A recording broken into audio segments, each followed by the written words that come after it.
E aí, meus queridos, tudo certinho? Bom, hoje a nossa aula, ela começa lá no conteúdo da página 10, cujo nome é Em Busca do Saber. E nós vamos estender este conteúdo até a página 17 do nosso livro azul, certo? Vamos lá então? Pois bem, o livro de vocês ele começa contando uma história sobre os antigos navegadores. Esses navegadores que a gente conhece, que a gente estuda lá na disciplina de geografia, na disciplina de história, eles eram navegadores que acreditavam em muitas coisas em que hoje a gente sabe que não eram verdadeiras. Por exemplo, acreditavam em gigantescos dragões que saíam do meio d'água e comiam as embarcações. Acreditavam que haviam mulheres que encantavam os marujos e por isso que eles mergulhavam do barco, entre outras coisas. Então, havia muita história, havia muita... Hoje a gente chama de mito, né? Havia muitos mitos, muita mitologia que envolvia essa navegação. Esses mitos, a gente sabe que eles não são verdadeiros, que é falso. Mito é uma coisa falsa.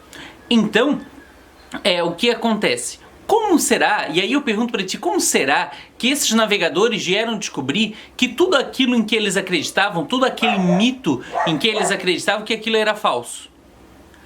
A partir de observação, a partir de experiências, a partir de estudos, né? Até, inclusive, uma das coisas que se fala é que muitos navegadores, ao longo de sua navegação, eles bebiam muito. Então este também é um dos motivos possíveis para eles enxergarem tanta coisa. Mas a partir da ciência e da observação, notou-se que tudo aquilo era mito. Mas na verdade, de onde é que parte a observação da natureza? Vocês já se perguntaram?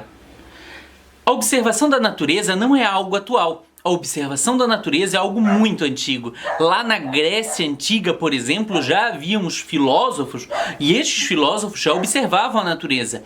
E toda e qualquer pessoa que era um observador da natureza e que descobria coisas da natureza, essa pessoa era chamada de filósofo. Na época, os filósofos que observavam a natureza ficaram conhecidos como os filósofos da natureza. Então, não eram chamados de biólogos, não eram chamados de geógrafos, não eram chamados de sei lá, zootecnicistas, não. Eles eram chamados de filósofos da natureza. E esses filósofos da natureza, eles criaram uma legião de seguidores. Eles davam aulas em praças, eles davam aula em locais onde havia locomoção de pessoas, onde as pessoas por ali passavam e paravam para observá-los, paravam para escutá-los. Assim, começou-se a busca pelo saber. Então essa busca pelo saber, ela é um caminho para se encontrar, para se chegar em alguma coisa. Hoje, a gente sabe que para buscar o saber a gente tem que correr atrás. Muitos desses saberes partem da ciência. O que é isso? Do estudo, da pesquisa. Então, até inclusive as universidades hoje, como por exemplo a UFSC, aqui, a Universidade Federal de Santa Catarina, ali na Trindade, pertinho de nós, ela é baseada no estudo, na pesquisa e na extensão. Quando a gente fala em pesquisa e extensão, né, o estudo é estudar, tu lê livro, aí tu começa a pesquisar sobre algo. E aí a partir do momento que você estuda e que você pesquisa, você começa a praticar um negócio chamado extensão. Principalmente se você for trabalhar em algum laboratório, que é quando você coloca a ciência em prática, né, o estudo em prática para ver se ele funciona ou não. Muitas vezes o estudo funciona, beleza, deu certo, criaram lá um remédio para a cura de alguma coisa. Outras vezes não dá certo, mas também é importante saber que não dá certo. Porque quando você sabe que aquilo não funciona, é um caminho que ele não deve ser seguido.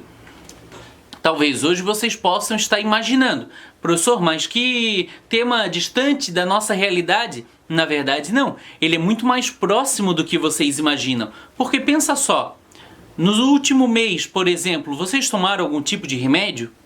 Para você tomar esse remédio foi necessário alguém estudar, pesquisar e aplicar a chamada extensão, né, aplicar a ciência para que o seu remédio chegasse até a sua casa, para que aquela dor de cabeça que você teve passasse, para que aquela, sei lá, aquela unha encravada lá que você teve que tomar um remedinho para inflamação, que aquela inflamação passasse. Eu não sei qual é o seu problema, né? Eu não sei qual é o remédio que você toma, mas remédios é um caso desse de estudo, e tantas outras coisas. A geografia em que você estuda é ciência, a matemática em que você estuda é ciência. Então, todas essas ciências chegam até um caminho que a gente chama de verdade. É por isso que estudar é tão importante. Meus queridos, um abração, deixarei para vocês algumas atividades. Então, são atividades muito simples que estão descritas ali na página 12, na página 14, 15 e 16 e 17, certo? Um abração, até a nossa próxima aula. Tchau, tchau!